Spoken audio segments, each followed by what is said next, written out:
마지막 한 주간 예수님께서 예루살렘에 계시면서 행하신 일들의 내용이 오늘도 본문이 됩니다.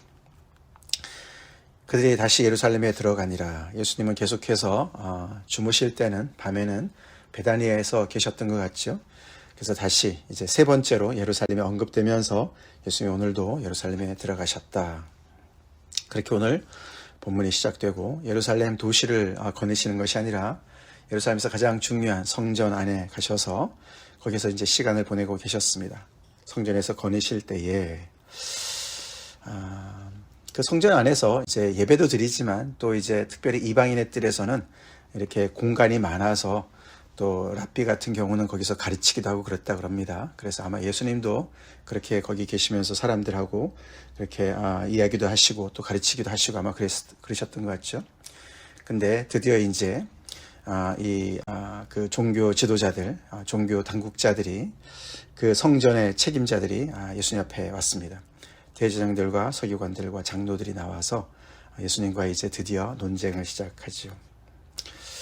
그들의 그 논쟁의 주제는 너가 무슨 권위로 이런 일을 하느냐, 누가 그 권위를 주었느냐, 예수님의 권위에 대한 것이었습니다.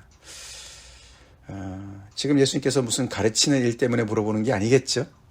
당연히 어저께 나왔던 그 이야기, 예수님께서 그 예배를 방해하다시피 그렇게 하시면서 거기에서 정말 매매하는 자들과 또 정말 돈 바꾸는 자들, 또 비둘기 파는 자들의 그런 모든 것들을 쫓아내시고 상을 의자를 덮으시고 둘러엎으시고 또 이제 물건을 가지고 다니는 사람들 다니지 못하도록 그렇게 하신 그런 일, 성전의 사건 때문에 그런 것이겠죠. 그 자리에 없었어도 당연히 이제 소문이 났을 것이고 1인 시위 같이 그렇게 스케일이 그렇게 큰 건 아니었을지 몰라도 분명히 이제 거기를 이제 관장하는 사람들의 그런 눈과 귀에는 들어갔었겠죠. 그래서 당장 이들이 너무나 이제 정말 분노하고 그 예수님을 찾아 나섰고 그 예수님에게 드디어 이제 그 다음 날 이렇게 나와서 따지는 것이죠. 무슨 권위로 이런 일을 하느냐, 누가 이런 일을 할 권위를 주었느냐. 이것은 그냥 이제 잘못된 일을 제대로 잡고 야단치고 이제 훈계하고 끝낼 일이 아니었습니다. 그렇죠? 이것은 성전의 어떤 방해죄이기 때문에 굉장히 심각한 그런 도전이었고 이 질문에 정확하게 대답을 했어야만 되는 것이죠. 대답을 제대로 안 하면은 큰일이 나는 것이죠. 그래서 그들은 아마 평소보다는 훨씬 더 정장 차림에, 정복 차림에 왔을지 모르겠습니다. 그렇죠? 그래서 그 정말 모든 사람들이 알아볼 수 있는 그런 권위를 자기들이 가지고 있다는 것을 과시하면서 예수님 앞에 나와서 이렇게 정말 그 모든 것을 제대로 잡기 위한 치리를 하는 그런 과정이었죠. 그런 앞에 예수님께서는 전혀 정말 주눅들지 않으시고 많은 무리들 앞에서 지금 대화가 진행이 되는데 그들한테 질문을 던지십니다. 지금까지도 예수님께서 쭉 우리가 따라오면서도 봤지만 정말 예수님이 이렇게 계속 질문을 또 던지시면서 대답을 하시는 그런 일을 행하셨는데 대제사장들과 서기관들과 장로들 앞에서도 전혀 그런 정말 주눅이 들지 않으시고 오히려 그들에게 한 말을 묻고 내게 대답해라. 그러면 내가 너희들이 궁금해하는 것에 내가 답을 주겠다. 그러시면서 꺼내신 예수님의 말씀이 요한의 침례에 대한 얘기입니다. 요한의 침례가 하늘로부터 온 것이냐 사람으로부터 온 것이냐. 다시 말해서 하나님께서 보내신 사람이냐 아니면 사람들이 세운 그런 사람이냐라고 질문을 던지는 것이죠.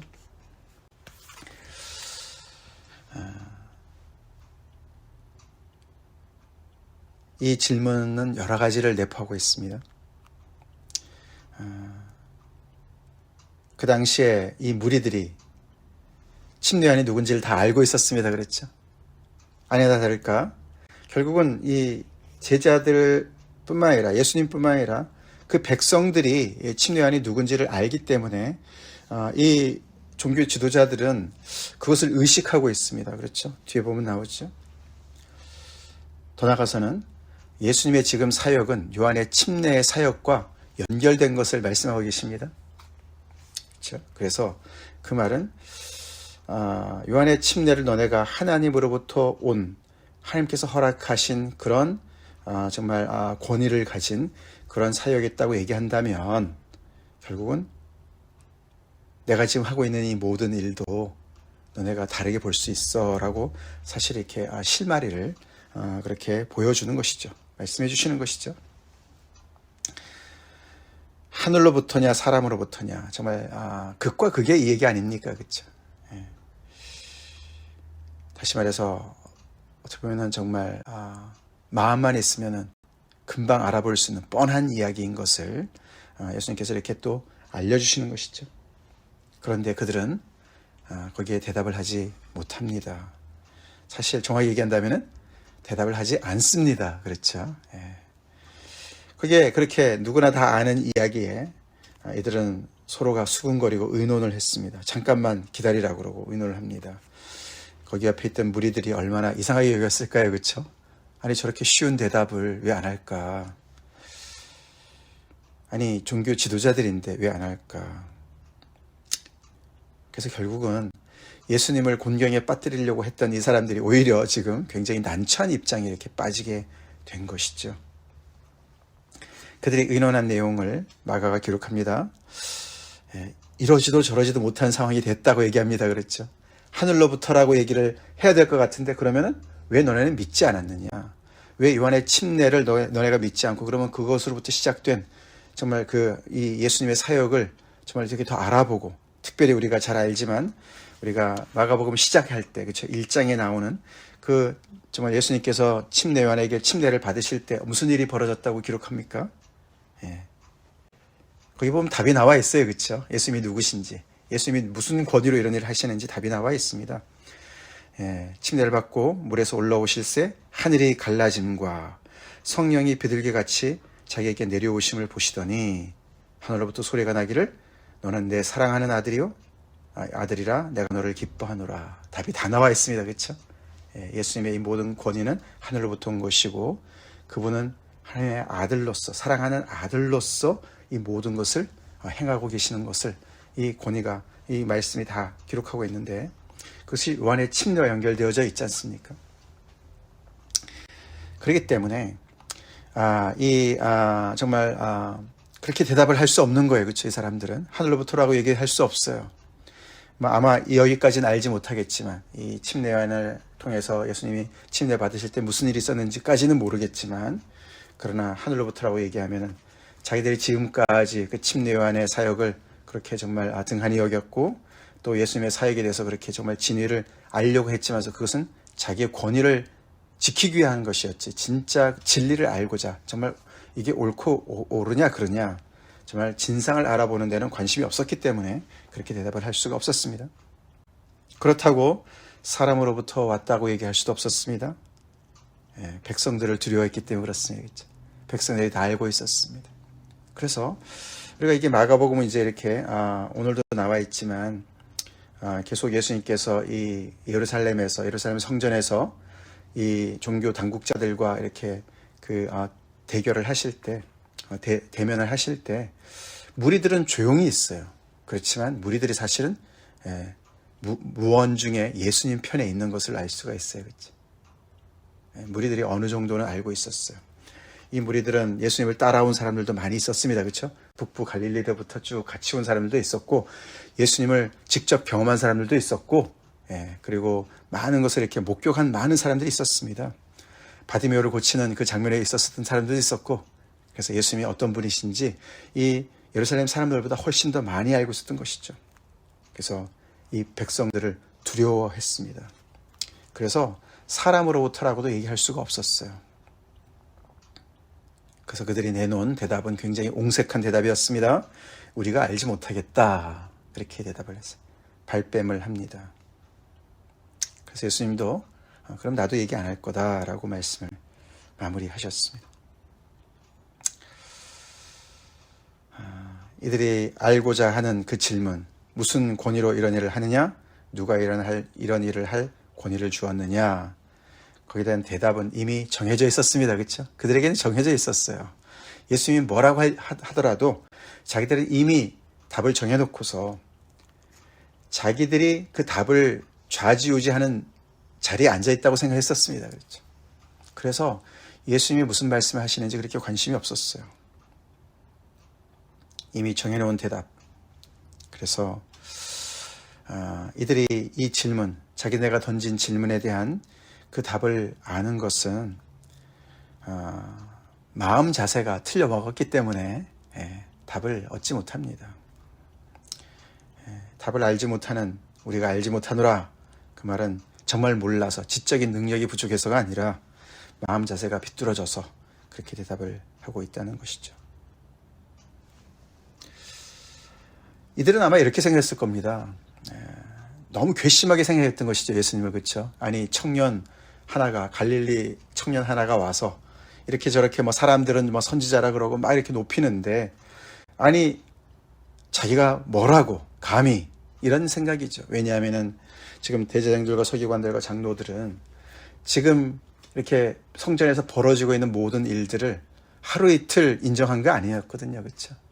몇십 년도 아니었거든요. 이게 거의 100년 넘게까지 이렇게 계속 이렇게 내려온 관행이었습니다.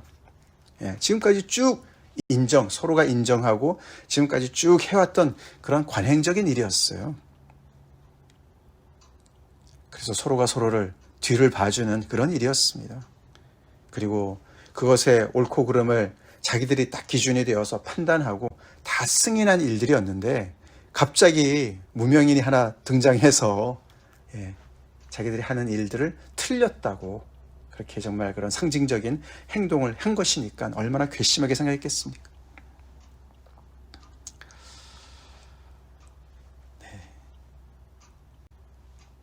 그래서 그들은 자기들의 권위에 도전하는 이 청년을 놔둘 수가 없었고, 그래서 이제 이렇게 정면으로 그에게 도전을 한 것이지만, 결국은 이제 예수님은 그런 그들의 그 허구를 금방 드러내실 수 있었고, 그렇지만 예수님은 당신의 입으로 당신이 누구신가를 얘기하지 않으시죠. 그렇죠?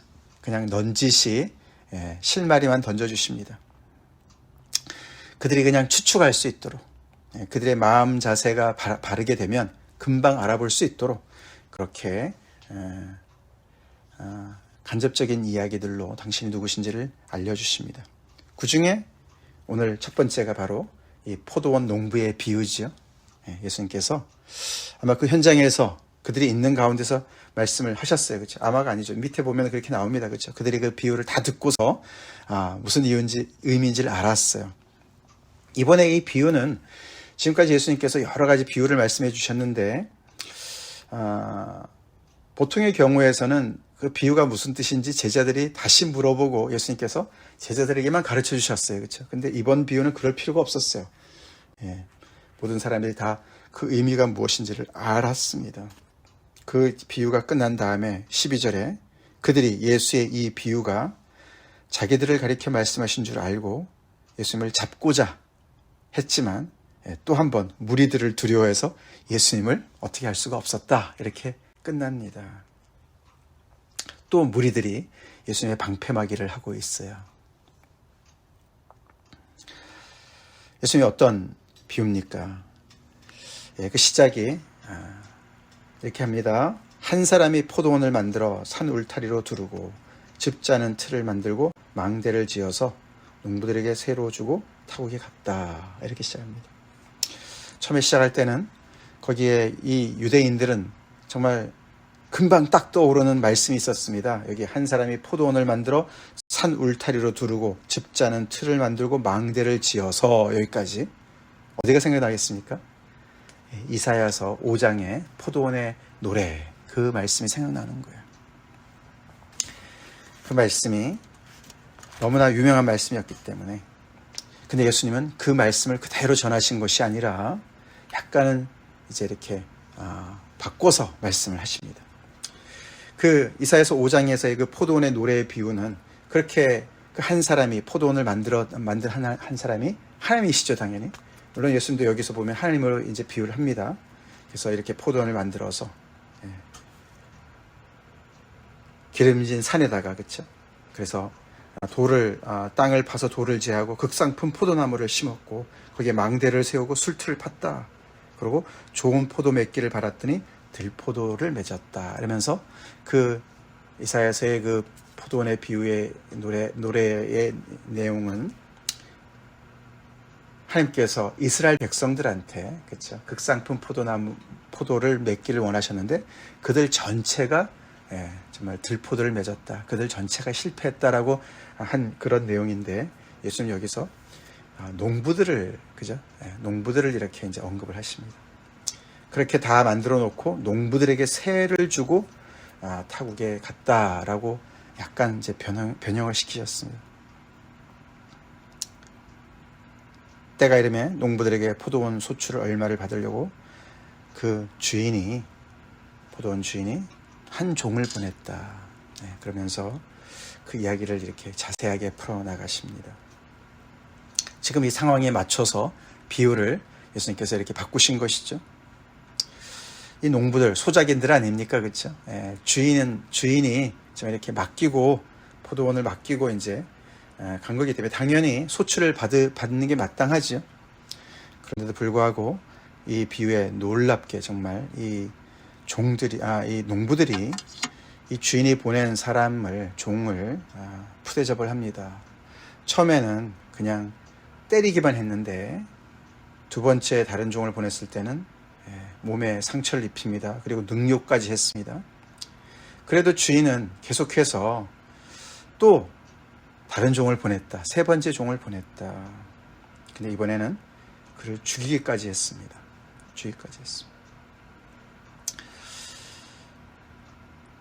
그럼에도 불구하고 이 포도원 주인은 포기하지 않고 그 외에 많은 종들을 또 보냈다. 그 중에 많은 사람들을 그들이 죽이고 때리고 그렇게 계속해서 정말 그 소출을 주기를 거부하고 자기들이 마치 주인인 양 그렇게 행세를 했다라고 정말 천인이 공노할 그런 비유를 통해서 말씀을 하셨어요.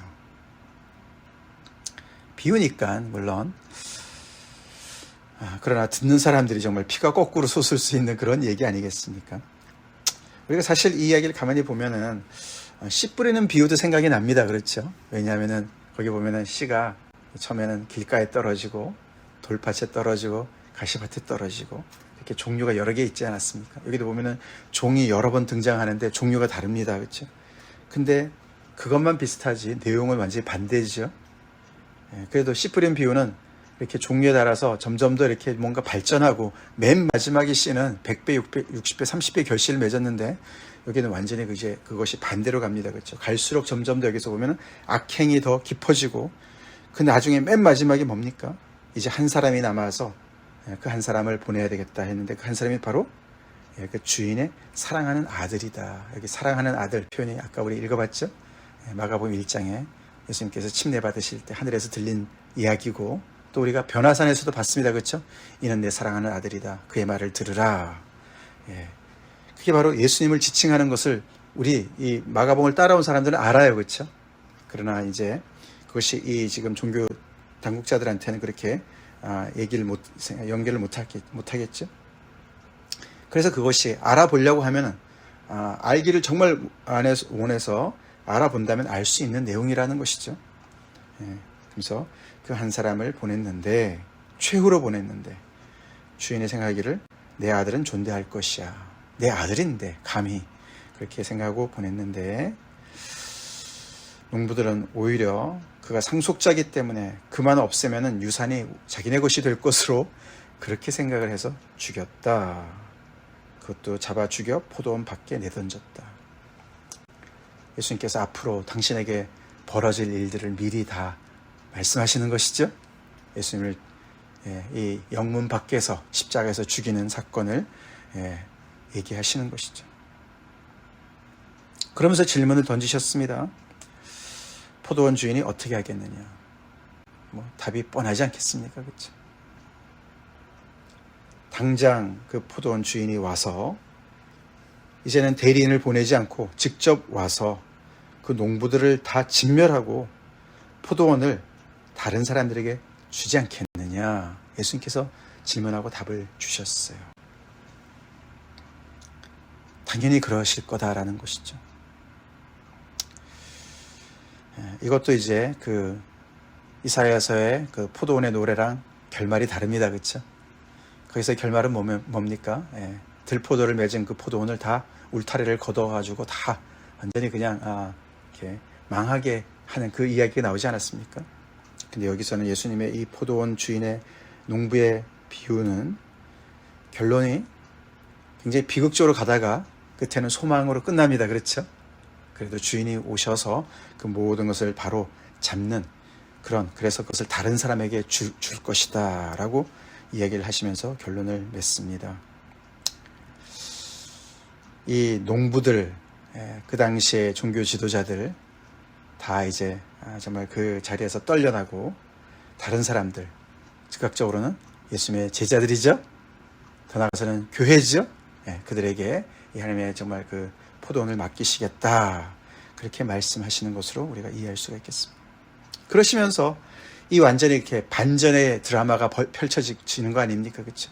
그래서 이 농부들이 마치 이렇게 하면은 그 포도원이 자기네 것이 될 것처럼 그렇게 생각했었는데, 완전히 그들은 이제 다 완전히 진멸을 당하고 다른 사람들이 오히려 차지하는 그런 정말 반전의 드라마가 쓰여졌는데, 그런 것처럼 이 예수님의 그 아들의 그런 그 드라마도 반전이 될 것이라고 얘기하시죠. 너희가 성경에 건축자들이 버린 돌이 모퉁이의 머릿돌이 되었나니 이것은 주로 말미암아 된 것이요 우리 눈에 놀랍도다 함을 읽어보지도 못하였느냐. 하나님의 역사에 이런 반전의 드라마가 일어날 거야. 너희들 지금 이렇게 기득권층에서 너네가 모든 것을 다 주관하고 그렇게 너네 마음대로 다 되는 것 같지? 아니, 하나님의 역사는 그렇지 않아. 진리가 승리할 거야. 하나님의 뜻이 승리하실 거야.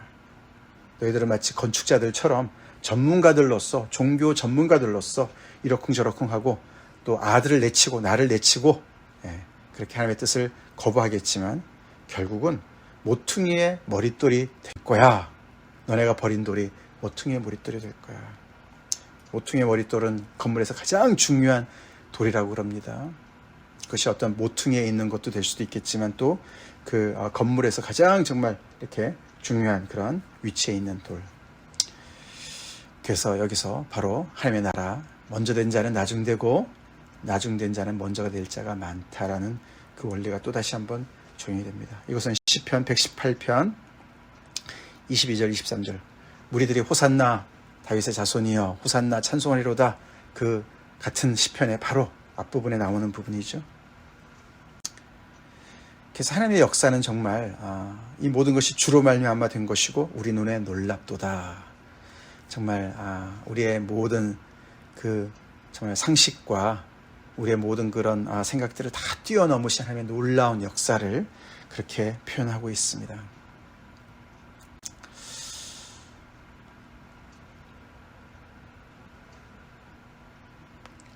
이 말씀을 통해서 예수님은 사실 질문에 답을 하신 거죠.